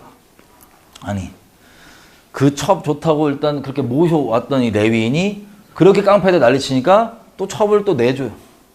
첩을 내었더니 밤새도록 돌아가면서 그 끔찍한 꼴을 당하다가 어느 정도 당하면 죽을 때까지 그 능욕을 죽을 때까지 당해서 집 문에 와갖고 집 문턱에 손 올리고 죽은 거예요. 이 레위인도 마음이 어떨까요? 엄청난 복수심과 여러 가지 마음도. 그리고 이게 이스라엘에서 이게 소돔과 고모라랑 똑같은 거예요. 근데 이스라엘이에요. 이 막장이 벌어지니까 와 이러고 있다가 이 문지방에 나와서 문을 이렇게 해보니까 이 사람이 죽은 거야. 자기 첩이. 레위인이 그 시체를 잡고 나귀에 싣고 옵니다. 그리고 집에 돌아와서 29절 그 집에 이르러서는 칼을 취하여 첩의 시체를 붙들어 그 마디를 찍어 12덩이에 나누고 그것을 이스라엘 사방에 두루 보내매. 와, 이게 이스라엘에서 벌어진 일이에요. 시체를 12조각 내갖고 이스라엘 지파한테 보내면서 이게 벌어진 일이라고 얘기를 하는 겁니다. 얼마나 이 레위인도 끔찍했는지. 황당하고 뭐라고 말하기가 어려운 상태였던 거예요. 이게 말이 다 되냐 지금 이스라엘 지파인데 이게. 그래서 보냈더니 나머지 30절 그것을 보는 이스라엘 사람들이 다 열받아가지고 다 모입니다. 내가 이런 일을 듣도 보도 못한 이 끔찍한 짓을 이스라엘에서 이런 일이 있다고? 야 이거 완전 도려내고 쓸어버려야 된다라고 이스라엘 사람들 열받아서 모입니다. 20장입니다. 회중이 일제히 미스바에 모였는데 이스라엘 사람들이 모인 전투 병력이 40만 명이에요. 보병만 40만 명. 그래서 베냐민 자손들이 이렇게 했다고 하니까는 야 이렇게 하니까 이스라엘 사람들 모여갖고 대체 레위인 이게 어떻게 되는지 얘기해봐라 그랬더니 레위인이 얘기를 쭉 합니다. 이렇게 돼서 기브아에 갔더니 기브아에서 이런 일이 벌어졌다. 7절 이스라엘 자손들아 너희가 다 여기 있으니까 너희의 의견과 방법을 한번 내봐라. 이거 어떻게 되면 좋겠냐. 이 8절 야 하나라도 우리 집에 안 돌아가고 이것들을 기브아에게 이렇게 하자. 우리가 제비 뽑아서 그들을 칠 건데 가서 한마음으로 이들 모여가지고 12절 이스라엘 지파들이 베냐민 온 지파의 사람들을 보내요. 너희 중에 이런 악이 대체 어떻게 된 일이냐. 13절 그런즉 이제 기브아 사람 곧 그 악한 일을 행한 그들을 우리에게 붙여서 우리를 죽여서 이스라엘 중에서 악을 제하여 버리게 하라라고 했습니다. 여기까지는 되게 합리적이죠. 기브아 사람 모두가 아니고 그 나쁜 놈을 베냐민 족속 니네 족속이니까 내서 우리가 그걸 처리하고 악을 제하자. 이스라엘에서 너무 끔찍한 짓 아니냐. 여러분이 베냐민 사람들이라면 어떻게 반응하시겠어요? 진짜 그런 일 있었냐? 미쳤냐? 그러고 해야 될 거 아니에요. 무섭게도 악의 편에 드는 사람은 악을 옹호하는 사람 같은 편이라고 그럽니다. 말씀에서. 베냐민이 이 정당하고 공의로운 이 제안을 제해버리고 지네끼리라고 우리라고 선악 기준 없어요. 그냥 우리인데 왜 우리를 건드려? 이렇게 지역적으로 뭉쳐버립니다. 그래서 이거를 오히려 이스라엘 전체는 맞짱 뜨겠다는 거예요. 공의가 중요하지도 않아요. 그 끔찍한 일도 그렇게 걸리면 안 된다고 해요. 그냥 우리 가족들인데 우리 사람들인데 왜 그딴 얘기하냐고. 정말 무섭죠. 이렇게 얘기해서 세겜이 이런 식으로 쫄딱 망했는데 이 베냐민 전체가 지금 이러는 거예요. 그래가지고 싸우려고 섰습니다. 그래서 15절 베냐민 자손 숫자가 26,000명. 그리고 기브와 거민 중에 나온 700명이 돌 던지면 백발백중하는 그런 애들 700명 모여갖고 싸우는데, 자 17절 베냐민 자손 외에 이스라엘 사람의 칼을 빼는 자의 수는 40만 명이니라. 다 전사라. 그럼 40만 명 대 22만 6,700명 싸우는 거예요. 그럼 숫자상으로 누가 이겨요? 40만 명 대. 당연히 이스라엘이 이기겠죠? 자, 전쟁 치르기 전에 물어봅니다. 18절 이스라엘 자손이 일어나 베델에 올라가서 하나님께 묻자와 가로되 우리 중에 누가 먼저 올라가서 베냐민 자손과 싸우리이까? 여호와께서 가라사대 유다가 먼저일지니라. 이거 현대교회에서 보면 이거 충격받을 수도 있습니다.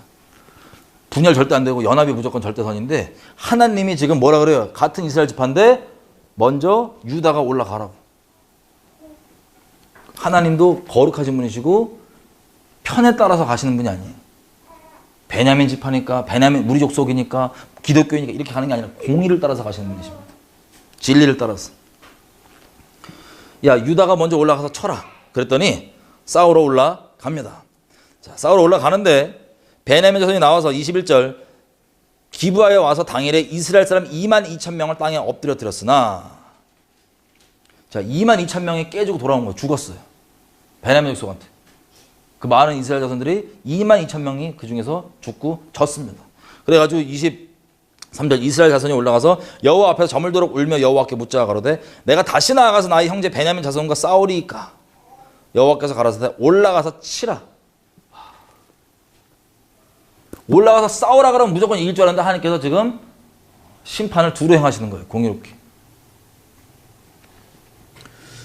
자, 또 올라가랍니다. 울고 있어요. 우리 형 이제 형제로 바뀌었어. 우리 형제랑 굳이 꼭 싸워야 되냐고. 여호와께서 올라가서 치라. 올라갑니다. 올라가는데 25절 다시 이스라엘 자손 18,000명이 죽습니다. 그리고 26절 또 지구 전쟁에 지고 이스라엘 자손의 모든 백성이 올라가 베델에 모여가지고 울면서 거기서 여호와 앞에서 그날 밤새도록 금식하고 번제와 화목제를 여호와 앞에 드리고 여호와께 물으니라. 그때는 하나님의 언약궤가 거기 있고 비느하스가 그 앞에 언약궤를 모셨더라. 자, 이제서야 하나님 앞에 스스로를 성결케 하고 거룩하게 회개를 합니다. 다행히 이스라엘 자손들이. 그랬더니 28절 이스라엘 자손이 묻자오되 내가 다시 나가 나의 형제 베냐민 자손과 싸우리까 말리까? 말고 싶은 거예요. 안 싸우고 싶은 거예요. 이제 계속 깨지니까. 여호와께서 가라사대 올라가라. 내일은 내가 그를 너희 손에 붙이리라. 하나님 말씀은 끝까지 잘 들어야 됩니다. 올라가라랑 올라가라 내가 붙였느니라랑 약간 달라요. 제가 개인 경험 잠깐 말씀드렸었잖아요. 하와이에 가는데 하나님의 약속이 서프라이즈 해픈. 서프라이즈 해픈 기억나시죠? 저는 그게 대박 나느니라가 안 듣고 대박 날 것 같다고 내가 혼자 땡겨갖고 서프라이즈 해픈 믿고 갔는데 서프라이즈 해픈 사기. 놀라운 사기가 벌어졌었죠. 하나님 말씀은 끝까지 들어. 말씀은 반드시 이루어집니다. 자, 어쨌든 군사들을 매복시키고 이들이 또 싸운 척하면서 도망 한 30명쯤 이스라엘 백성이 죽을 때 도망칩니다. 가짜로. 그래서 애들이 좋다고 이스라엘 백성들을 치러 따라올 때 매복돼 있던 사람들이 다시 그 도시를 차지하고 들어가서 35절 여호와께서 이스라엘 앞에서 베냐민을 쳐서 파하게 하심에 당일에 이스라엘 자손인 베냐민 사람 25,100을 죽였으니 다 칼을 빼는 자였더라. 여러분 하나님의 심판은요 하나님의 집에서부터 먼저 시작합니다. 에스겔서도 그렇게 얘기하고 베드로서도 그렇게 얘기합니다. 그리고 베드로서는 뭐라고까지 얘기하냐면 만약에 하나님 앞에 의인들이 먼저 이렇게 심판을 받고 어려움을 받는다면 의인이 아닌 자들은 얼마나 더 큰 심판을 받겠냐. 하나님께서 먼저 하나님의 아끼신 사람들을 징벌해 주십니다. 공의가 필요할 때. 히브리서 뭐라고 돼 있어요? 너희가 징벌을 당할 때 이것을 이상히 여기지 말고 안 좋게 여기지 마라. 육신의 아버지도 그 아들 사랑하면 그렇게 징벌을 내릴 수 있고 그 아버지를 우리가 공경하는데 하나님의 아버지께서 우리를 그렇게 징벌 내리신다고 왜 그렇게 육신의 아버지도 공경하면서 왜 하나님 아버지는 그렇게 공경 안 하냐. 하나님이 징벌 안 하면 그건 내버려둔 자식이기 때문에 하나님이 징벌하시는 걸 사랑한 자를 징벌하신다.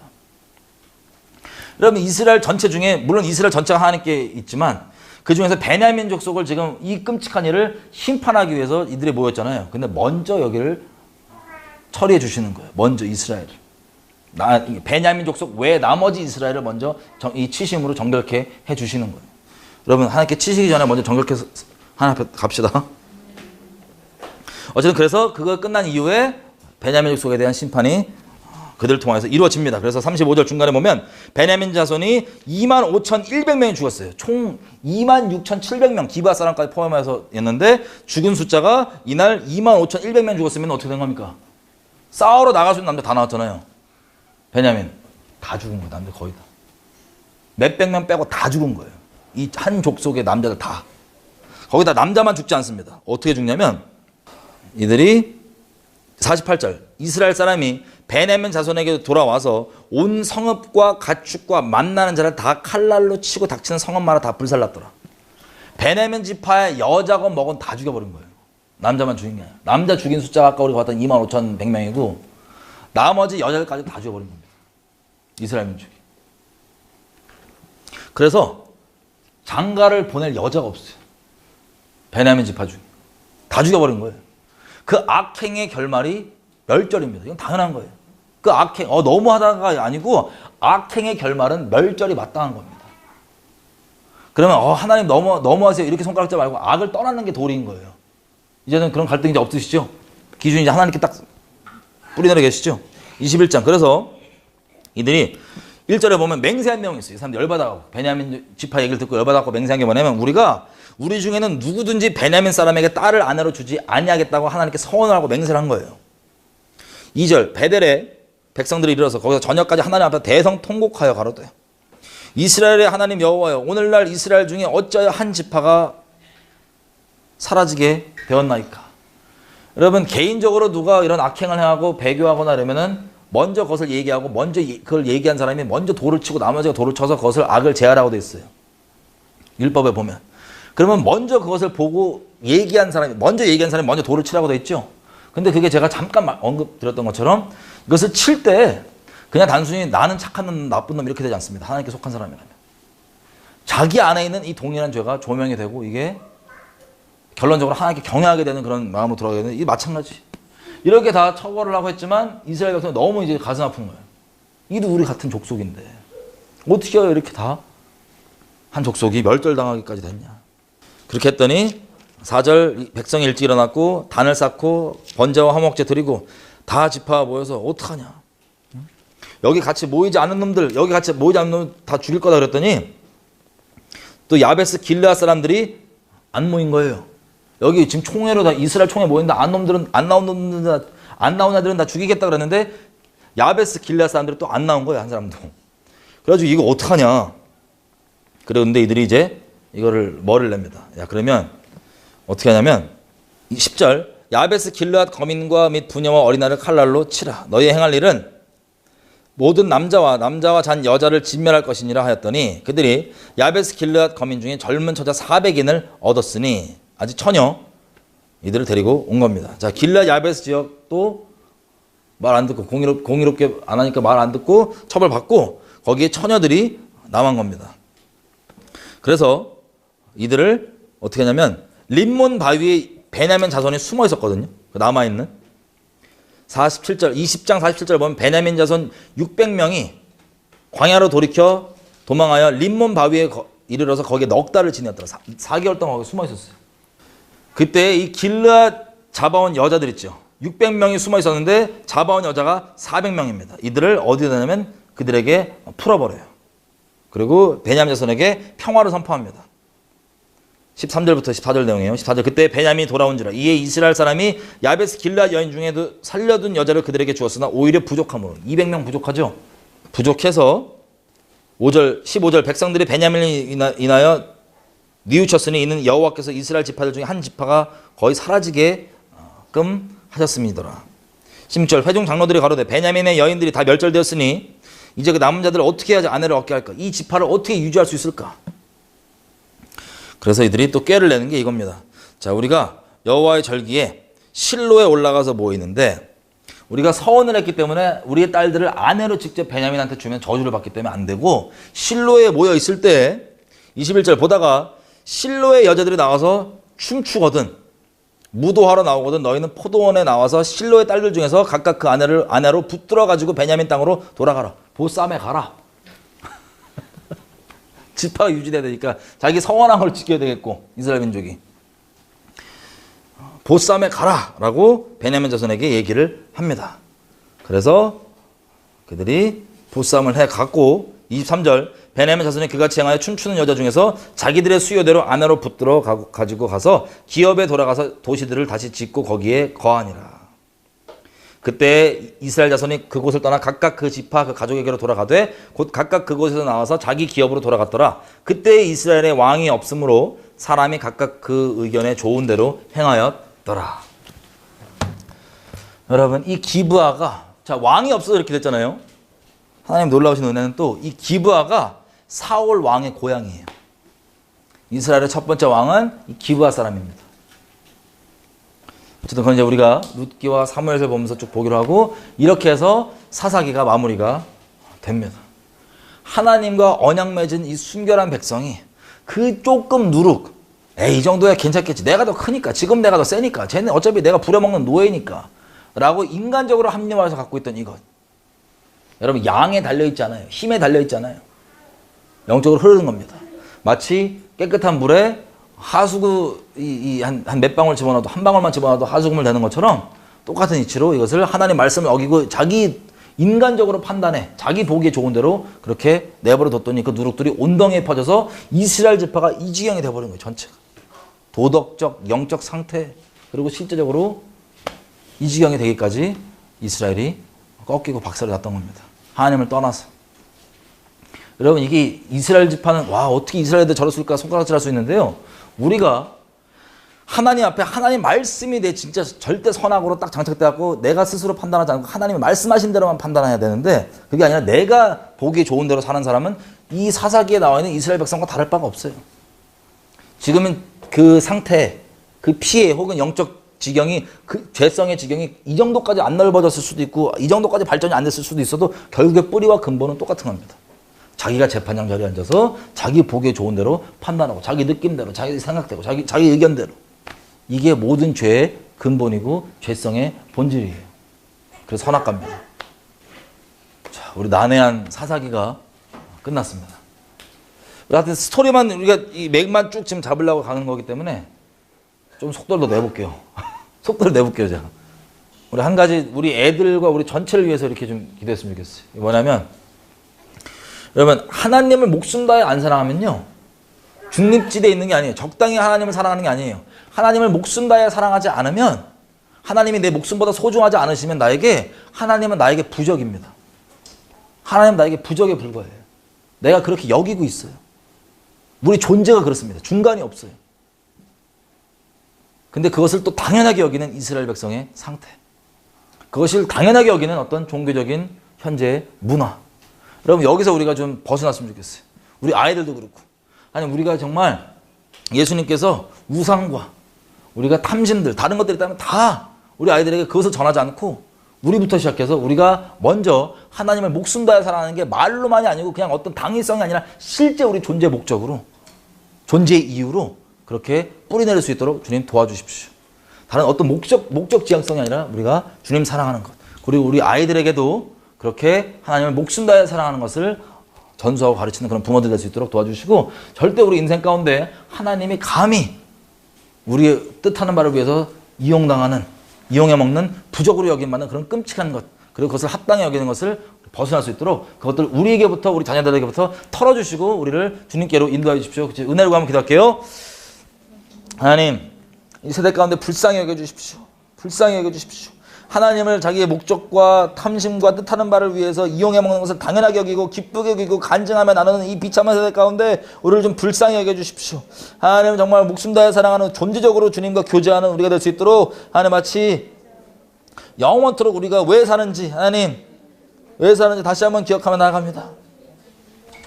다시 한번 기억하며 나아갑니다.